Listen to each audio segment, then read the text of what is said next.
Part 2 of Gray's Anatomy for Organisations, Aligning to Outcomes. Recapping Part 1, we placed our organisation in a box to look at the 4 different perspectives of an organisation. We discussed how these cannot be separated. We focused on the external group perspective and pointed out that it is assumed that an organisation has to be structured based on products or functions. We showed that to be a high-performing organisation, we need to be aligned to outcomes. The question now becomes, how? Whether organisations realise it or not, we all operate in both ways. Typically, the physical organisational structure is by product or function, and we use systems and processes to try and have the functional teams work together to deliver outcomes. But as discussed in Part 1, this approach breaks down when we take into account the other 3 perspectives. For example, when we talk about teamwork, we really mean our functional team. Instead of delivering outcomes, we get bundles. Bundles like, add your home to your car insurance and get a 10% discount. Or, sign up to our internet service plus 2 cell phones and qualify for family and friends. Any guesses to what this is? A friend of mine wanted a mimosa, that is a champagne with orange juice. This is what a mimosa looks like in a bundled world.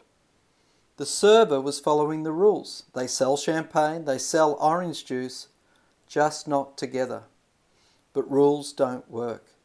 When unions want to cause industrial disruption, they implement a work to rule campaign. Let's think about that for a moment. To cause the most chaos, they follow the rules? When we are all working together towards a shared outcome, we can flip this mode. Instead of rules, we can use the approach of goal seeking with local feedback. We keep our goal, our outcomes, in focus and use feedback to course correct to stay on track. At the start, we said that organisations operate in both ways. But to be aligned to outcomes, we must be aware of the big red switch. It is binary.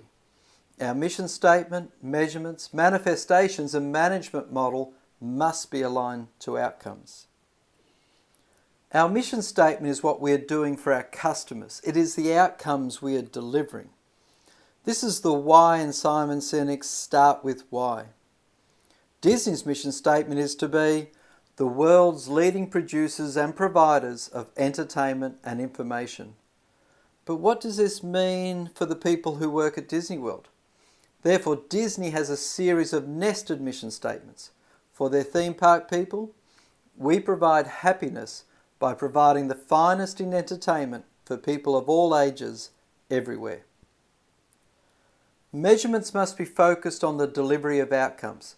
This creates the direct feedback loop from the customer for our goal-seeking approach. As Jim Collins of Good to Great fame explained, successful organisations know we're successful because we understand why we do these specific things and under what conditions they will no longer work. Manifestations are the embodiment of alignment to the outcomes in everything we do. It is the new way we do things around here. When the pressure is on, if we throw the big red switch back to product and functions, everyone knows that nothing has changed. Our management model needs to change from a commercial model of selling products to an operational model of selling outcomes. This change in management model is where we are in the customer's shoes, performing the operations to deliver the outcome better than the customer can do for themselves. An example of this switch is Spotify. Now, we could build our own music library, we could buy thousands of songs, save them on a hard drive and use search tools to find them, or we can simply subscribe to Spotify to play whatever song we want whenever we want to. Spotify are now the ones that need to store all the music, provide easy-to-use search tools and access channels. Spotify are doing the operational work for us, the customer. More on Spotify in Part 3. As we stated at the start, all organisations operate in both ways. but to be aligned to outcomes, we need this alignment in our mission statement, measurements, manifestations, and management model. It is binary. The big red switch can only be selected one way. In Part 3 of Gray's Anatomy for Organisations, we explain how aligning to outcomes allows companies to avoid disruption and to survive. Thank you.